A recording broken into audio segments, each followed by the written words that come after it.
किशोर आचार्य Lakshmi home लोन्सको यस नयाँ भिडियोमा यहाँहरु सबैजनालाई स्वागत गर्न चाहन्छु।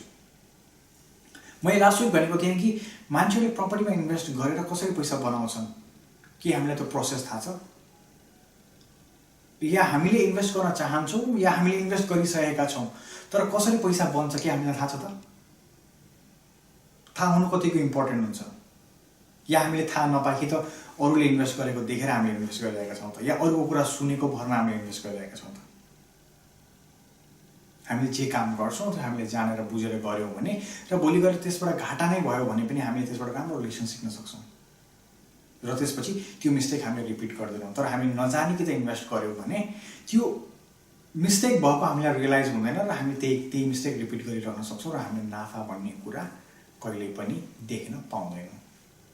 यो कम्प्लिटली मेरो राय हो र हजुरहरूको के यसमा भन्नु छ भने प्लिज लेट मी नो। र यति भन्दै गर्दाखेरि चाहिँ I want to go to the point होइन के कुराहरूमा आज हामी डिस्कस गर्नेछौँ भनेर हामी एउटा प्रपर्टी किन्न गइरहेका छौँ र यसबाट हामीले के आश गर्ने र कुन क्षेत्रमा कुन क्याटेगोरीमा हामीले डिभाइड गरेर चाहिँ हामीले त्यसबाट फाइदा लिन सक्छौँ भनेर आजको भिडियोमा हामी डिस्कस गर्नेछौँ।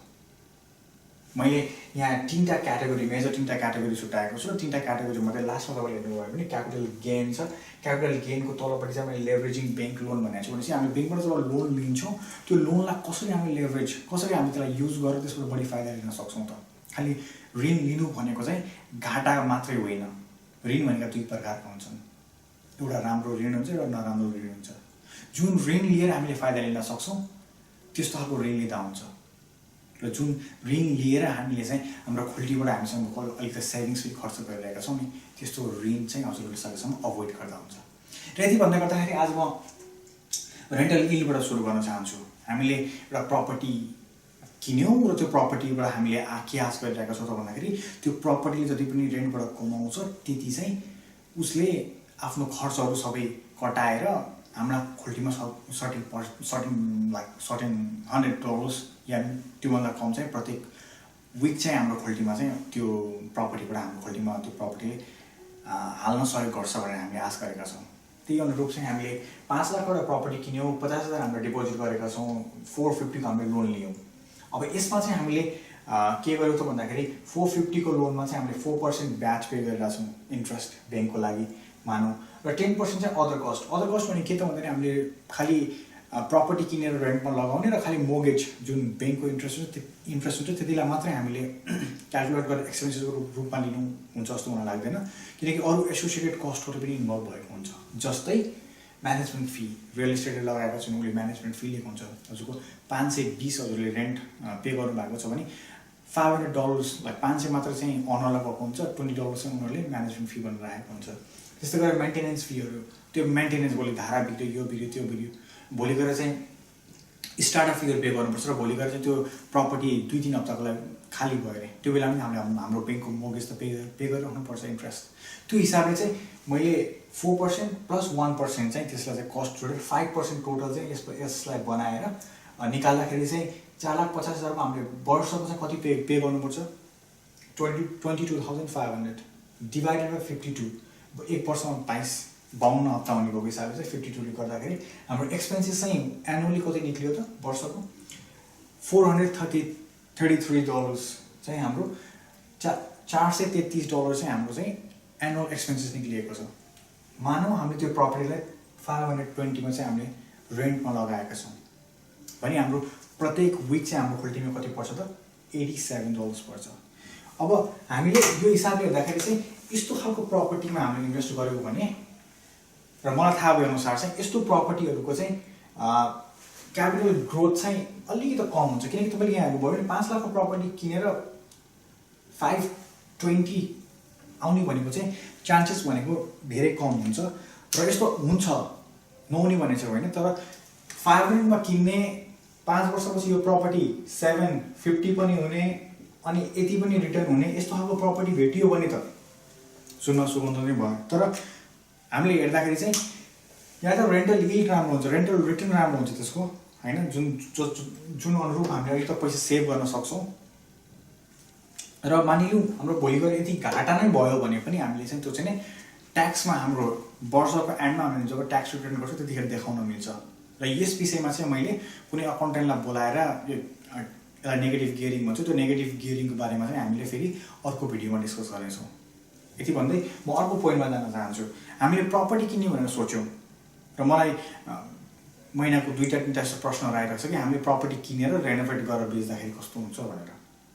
डेफिनेटली गर्दा हुन्छ, किनकि यो पनि एउटा बिजनेस हो र एकदम फर्स्ट आएको बिजनेसमा पर्छ यो पनि। तर त्यो गर्दाखेरि चाहिँ हामीले यो बुझ्नुपर्छ कि के खर्च लाग्छ र त्यो सबै खर्च कटाएर मैले कति बचाउँछु त, त्यो कुरा चाहिँ हामीले थाहा हुन्छ। र हामीले जहिले पनि रेनोभेसन गर्दाखेरि चाहिँ कस्तो ठाउँमा कस्तो खालको प्रपर्टी चल्छ त भनेर हामीले एकदम इम्पोर्टेन्ट हामीले त्यो कुरा चाहिँ ध्यान दिनुपर्छ। इक्जाम्पलको लागि हामी सिटीको कुरा गरौँ, सिडनीको सिटी या मेलबर्न, ब्रिस्बेन, जहाँको पनि सिबिडीको कुरा गर्दाखेरि त्यो एरियामा चाहिँ बढी यङ्स्टरहरू बढी त्यहाँ एट्र्याक्ट हुने भएको भएर चाहिँ उनीहरूलाई कस्तो मनपर्छ त 2 बेडरुम 3 बेडरुम स्टडी रुम भएको या स्टुडियो अपार्टमेन्ट यस्तो खालको टार्गेट गर्नु पऱ्यो भने हामी अलिक पर गयो भने चाहिँ घरहरू हुन्छ। र रेनोभेसन गर्दाखेरि पनि प्रायः जस्तो फेमस चाहिँ 2 बेडरुम र एउटा स्टडी रुम भएको या 2 बेडरुम 3 बेडरुम भन्दा चाहिँ 2 बेडरुम बढी फेमस देखिन्छ भनेपछि हामीले 3 बेडरुम भन्दा चाहिँ त्यो एरियामा चाहिँ 2 बेडरुमलाई बढी टार्गेट गर्नु पऱ्यो। र सँगसँगै हामीले ध्यान दिनु पर्ने भनेको चाहिँ इक्जाम्पलको लागि हामीले 5 लाख एउटा प्रपर्टी किनेका छौँ, त्यसमा $50,000 डिपोजिट गऱ्यौँ हामीले। हाम्रो 450 चाहिँ हाम्रो ब्याङ्कबाट लोन भयो होइन। र यो प्रपर्टीलाई हामीले चाहिँ रेनोभेट गरेर हामी यसलाई बेच्ने भनेर हामीले किनेका छौँ। यो कन्डिसनमा चाहिँ के हुन्छ त भन्दाखेरि चाहिँ हामीले ध्यान दिनुपर्ने भनेको यो प्रपर्टीलाई चाहिँ हामीले के गर्छौँ त भन्दाखेरि अब यसलाई रेनोभेसन गर्दाखेरि हाम्रो लाग्ने कस्टहरू के हो त हामीले पहिला त्यसमा ध्यान दिनु पऱ्यो। जस्तो कि स्ट्याम्प ड्युटी पे गर्छौँ हामीले प्रपर्टी किन्दाखेरि। न्यू साउथ वेल्सको केसमा भन्नुभयो भने उसको 18,262 पर्दो रहेछ भने भिक्टोरियाको केसमा चाहिँ 23,329 पर्छ भिक्टोरियामा। न्यू साउथ वेल्समा यति पऱ्यो। अनि ल्यान्ड मोर्गेज इन्सुरेन्स हामीले जब 10% मात्रै डिपोजिट गर्छौँ हामीले इन्सुरेन्स पे गर्नु पऱ्यो। सँगसँगै हाम्रो अदर कस्टहरू सोलिसिटर कस्टहरू हुन्छ। अब water bill, council bill, startup फीहरू यताउता गर्दाखेरि हाम्रो 3,000 त्यसमा राख्यौँ हामीले। र अर्को हामीले हेर्ने भनेको चाहिँ यसलाई म लास्टमा रिपिट गर्छु। र अर्को भनेको हाम्रो रेनोभेसन, त्यो प्रपर्टीलाई हामीले रेनोभेसन गर्ने भनेर किनेका थियौँ। र रेनोभेसन गर्दाखेरि हाम्रो 10,000 हामीले त्यसमा खर्च गऱ्यौँ। या हामीले किचन रेनोभेट गऱ्यौँ, किचनको बेन्च टप चाहिँ लेमिनेटको थियो होला, त्यसलाई हामीले मार्बलको बनायौँ होला होइन। जस्तो कि झ्यालर रेनोभेट गर्नुपर्ने थियो होला, कार्पेट चेन्ज गर्नुपर्ने थियो होला, चाहिँ हामीले $10,000 त्यसमा खर्च गऱ्यौँ। र यो खर्च गर्दाखेरि चाहिँ हामीले हाम्रो बजेटलाई एकदम ध्यान दिएर खर्च गर्नुपर्छ। हामीले बढी हाई जस्तो कि 7मा 2 बेडरुम युनिट पाउने एरियामा गएर हजुरले चाहिँ 800,000 खर्च गर्नु, 800,000 हजुरको बजेटै पुऱ्याएर हजुरले रेनोभेसन गर्नुभयो भने चाहिँ हजुरले 850 या 9मा हजुरले बेच्न गाह्रो हुन्छ। किनकि 2 बेडरुमलाई 2 बेडरुमकै रूपमा कन्सिडर गर्छ धेरै मान्छेहरूले। त्यो भएर चाहिँ त्यो रेनोभेसन गर्दा पनि धेरै ध्यान दिएर रेनोभेसन गर्नुपर्छ। र सँगसँगै हामीले यो प्रपर्टी त हामीले मर्गेजमा लिएको भएपछि हामीले यसको इन्ट्रेस्ट पनि पे गर्नुपर्छ। र रफली चाहिँ 6 देखि 1% लाने भएको हिसाबले चाहिँ मैले 10,000 चाहिँ यसमा छुट्याइदिएको छु इन्ट्रेस्टमा। र सँगसँगै यो प्रपर्टी भोलि बनेर भ्यायो हामीले यसलाई चाहिँ बेच्नको लागि मार्केटमा 600,000मा राख्यौँ। र भोलि 600,000मा प्रपर्टी जब बेच्दाखेरि चाहिँ हामीले 2%को हिसाबले चाहिँ त्यो सेल्स एजेन्ट रियल इस्टेटलाई दियो भने चाहिँ उसले 2% मात्रै लियो भने पनि हामीले 12,000 चाहिँ उसलाई 600,000को पे गर्दो रहेछौँ। भनेपछि टोटल हाम्रो कस्ट कति लाग्यो त यसमा $63,890 चाहिँ हाम्रो खर्च भयो। 5 लाखको प्रपर्टी किनेर हामीले हाम्रो यति खर्च भयो 63। भनेपछि हामीले ब्रेक इभन हुनको लागि पनि यो प्रपर्टीलाई $64,000मा बेच्नुपर्छ रफली। र हामीले मैले यहाँ भने कि हामीले 600,000मा यसलाई बेच्यौँ भने चाहिँ हामीलाई कति फाइदा हुन्छ त भन्दा रफली $36,000 फाइदा हुँदो रहेछ। भनेपछि फाइदा यतिमा बेच्न सक्यो भने, तर बेच्न सकेनौँ भने पनि हामीले प्रश्न चिन्ह राखेर हामी अगाडि बढ्नुपर्छ। र यी कुराहरूलाई हजुरले कन्सिडर गरेर अगाडि बढेर रेनोभेसनको बिजनेस या केही सोच्नु भएको छ भने त्यो गर्नुभयो भने राम्रो हुन्छ जस्तो लाग्छ मलाई। र अर्को एउटा कुरा हामीले ध्यान दिनुपर्ने के हुन्छ त भन्दाखेरि क्यापिटल गेन, जहाँ चाहिँ तपाईँको चाहिँ हजुरले इक्जाम्पलको लागि जस्तो सिबिडी एरिया भयो, मेजर सबब्सहरू भयो, जस्तो तपाईँले सिडनीको कुरा गर्नुहुन्छ भने स्ट्राथफिल्ड भयो, एशफिल्ड भयो, बोर्ड भयो, रकडेल, कोक्रा भयो होइन। जस्तो अब अहिले ब्ल्याक टाउन, पाल्माटाहरू छ। अब यी एरियाहरूमा चाहिँ तपाईँहरूले हेर्नुभयो भने चाहिँ यहाँ चाहिँ तपाईँको चाहिँ लगभग 750मा चाहिँ हजुरको चाहिँ $750,000मा 2 बेडरुम युनिटहरू पाइन्छ रफली। अनि हजुरको रेन्टमा लाग्छ 600 जस्तोमा या 550मा हजुरको रेन्टमा लाग्छ। भनेपछि यसमा डेफिनेटली यसमा चाहिँ हजुरलाई चाहिँ प्रफिट जस्तो हजुरले रेन्टलको फाइदा भनेर चाहिँ यस्तो प्रपर्टीबाट लिन सक्नुहुन्न। तर यस्तो प्रपर्टीहरूबाट हामीले फाइदा लिने भनेको चाहिँ भोलि यो प्रपर्टी चाहिँ राम्रो सबबमा भयो भने र पपुलर सबबमा भयो भने यसको ग्रोथ हुन्छ। जस्तो कि 750 मा किनेको प्रपर्टी चाहिँ भोलि गएर इक्जाम्पलको लागि हामीले 850 मा नेक्स्ट इयर बेच्न सक्यौँ भने एउटा फाइदा भयो नि त। त्यो हिसाबले चाहिँ क्यापिटल गेनको हिसाबले हामीले फेरि प्रपर्टीलाई कन्सिडर गरेर किन्न सक्छौँ जहाँ चाहिँ ग्रोथ रेसियो बढिरहेको छ होइन। र इक्जाम्पलको लागि हामीले ध्यान दिनुपर्ने भनेको चाहिँ जस्तो कि हामीले प्रपर्टी किनेर बेच्दाखेरि पनि एसोसिएटेड कस्टहरू प्लस हामीले चाहिँ क्यापिटल गेन ट्याक्स जति हाम्रो नाफा भयो त्यसमा चाहिँ 13% ट्याक्स पे गर्नुपर्छ। र मैले अघि नै भने जस्तो क्यापिटल गेन ट्याक्सको बारेमा म आगामी दिनहरूमा कुनै अकाउन्टेन्टलाई बोलाएर हामी डिस्कस गर्नेछौँ। र यति भन्दै गर्दाखेरि चाहिँ मैले यो जुन पोइन्ट भनेको थिएँ लेभरेजिङ ब्याङ्क लोन भनेर यसलाई हामीले कसरी बढी युज गर्न सकिन्छ त भन्ने हिसाबले चाहिँ मैले हजुरलाई यो पार्टमा भन्नेछु र हजुरहरूले चाहिँ यसबाट चाहिँ के कसरी फाइदा लिन सक्नुहुनेछ भन्ने कुराहरू चाहिँ मैले अब आउने भिडियोमा देखाउनेछु। हजुर अनि हामीले आजको यस पार्टमा हेर्नेछौँ हामीले $50,000 हामीसँग भएको चाहिँ इन्भेस्ट गर्न खोजिरहेका छौँ दुई तरिकाले। एउटा यो 50,000 चाहिँ हामीले कसैलाई 10% ब्याजमा पैसा दियौँ। ब्याङ्कले इन जेनरल त हामीलाई थाहा नै छ 2.5% दिन्छ। तर कसैले चाहिँ म तपाईँले दिएको पैसाको चाहिँ 10% को हिसाबले चाहिँ तपाईँलाई मैले दिन्छु भनेर कसैले भन्यो भने हामीले एक वर्षमा कति कमाउँछौँ 5,000 कमाउँछौँ भने त्यही 10% लगाएर हामीले प्रपर्टीमा लगायौँ 5 लाखको या चाहिँ त्यो प्रपर्टीको हामीले 10% पे गऱ्यौँ भने चाहिँ हामीले एक वर्षमा यो प्रपर्टीको भ्यालु जस्तो कि हाम्रो 10% रिटर्न भयो भने त्यसै नै प्रपर्टीमा पनि 10% रिटर्न भयो भने हामीले ओभरमा कति कमाउँछौँ त भने हामीले $50,000 कमाउँछौँ। किनकि हामीले यो 50,000लाई 5 लाखको प्रपर्टी किन्नको लागि इन्भेस्ट गरेका छौँ भनेपछि यो प्रपर्टी हाम्रो हो र यो ओभरमा यो 5 लाखको प्रपर्टीको ग्रोथ लिन्छौँ हामीले। यसमा चाहिँ हामीले 50,000 को मात्रै ग्रोथ लिन्थ्यौँ भने यसमा चाहिँ हामीले 50,000 को ग्रोथको फाइदा हामी लिन्छौँ।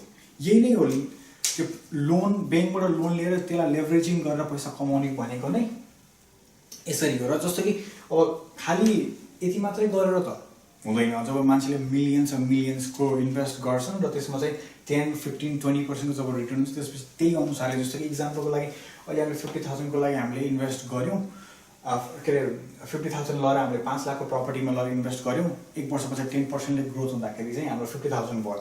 हामीले यति नै खेर हामीले दुईवटा प्रपर्टीमा इन्भेस्ट गरेका हुन्थ्यौँ भने के हुन्थ्यो हाम्रो 100K चाहिँ हाम्रो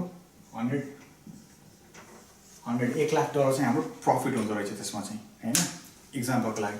भनेपछि यो हुँदाहुँदै हामीले के कुरा पनि कन्सिडर गर्नुपर्छ त भन्दाखेरि कुनै समयमा 10% नभएर माइनसमा पनि जान सक्छ। त्यो रिस्कलाई पनि हामीले कन्सिडर गरेर हामी अगाडि बढ्नुपर्छ प्रपर्टीको कुरामा। र प्रपर्टी भनेको पनि जसरी हामीले नेपाल पैसा पठाउँदाखेरि आज फोन गरेर सोद्धाखेरि 87 भनेर भन्छ, भोलि फोन गर्दाखेरि चाहिँ 90 हुन्छ, त्यसपछिको एक हप्ता पछाडि फोन गऱ्यो फेरि 83 मा गइरहेको हुन्छ। जसरी यसरी फ्लक्चुएट भएको हुन्छ त्यसरी नै प्रपर्टी मार्केट पनि फ्लक्चुएट हुन्छ। प्रपर्टी मार्केट चाहिँ यसरी नभएर बिस्तारै हैन एउटा बिस्तारै एउटा क्रमले चाहिँ तल जाने अनि त्यसपछि बिस्तारै चाहिँ रिकभर हुँदै जाने फेरि रिसेसनतिर फेरि रिकभर हुँदै जाने यो हिसाबले चाहिँ प्रपर्टी अनि कति समयसम्म फ्ल्याटमा रहने यो हिसाबले चाहिँ प्रपर्टीहरू चलिरहेको हुन्छ। त्यसैले चाहिँ हामीले इम्पोर्टेन्ट कुरा चाहिँ हामीसँग भएको 50,000 हामीले ब्याङ्कमा राख्यौँ भने चाहिँ के हुने भयो 2.5% को मात्रैले इन्ट्रेस्ट पाउने भयो। 1% चाहिँ हाम्रो प्रफिटको इन्कमको ट्याक्स तिर्नु पर्यो भने चाहिँ 1.5% मात्रै कमायौँ। यसमा पनि हामीले सर्टेन ट्याक्स पे गर्छौँ 10%। तर यही 50,000 लगाएर हामीले चाहिँ राम्रो कुनै इन्भेस्टमेन्टमा गएर इन्भेस्ट गर्न सक्यौँ र 5 लाखको प्रपर्टी किन्न सक्यौँ भने हामीले कमाउने भनेको चाहिँ $50,000 हुँदैछ। अब $50,000 चाहिँ हामीले घटाउनु पर्ने कुराहरू भनेको चाहिँ यो जुन 450 को हामीले लोन लिन्छौँ यो 450 को लोनको चाहिँ हामीले मगजहरू पे गर्छौँ। प्रपर्टी किन्दाखेरि हामीले स्ट्याम्प ड्युटी पे गरेछौँ भने स्ट्याम्प ड्युटीहरू घटाउनु पर्यो। यो सबै कुराहरू पनि हामीले कन्सिडर चाहिँ गर्नुपर्छ। त्यही भएर प्रपर्टी किनेर चाहिँ आज किन्यो एक वर्ष पछाडि बेच्नु भन्दा पनि प्रपर्टी मिनिमम भनेको पनि 5 इयर्सको लागि भनेर किन्नुपर्छ जस्तो लाग्छ मलाई। हजुरको के यसमा राय छ र हजुरले के फिडब्याक दिन चाहनुहुन्छ भने प्लिज हजुरले कमेन्ट गरेर हुन सक्छ या मलाई फोन गरेर या हाम्रो अफिसमा आएर या इमेल गरेर हामीलाई गर्न सक्नुहुन्छ। र केही इन्क्वायरी केही सोध्नु मन लागेको छ भने हजुर हाम्रो वेबसाइट laxmihomeloans.com.au मा गएर त्यहाँ गएर आफ्नो केही क्वेसनहरू छ भने त्यहाँ एउटा फर्म फिलअप गरेर हामीलाई चाहिँ पठाउन सक्नुहुन्छ। आशा गर्दछु आजको यस भिडियोले पनि हजुरहरूलाई केही हदसम्म इन्फर्मेसन दियो होला भन्दै आजको यस भिडियोबाट म किशोर आचार्य बिदा माग्न चाहन्छु। नमस्ते।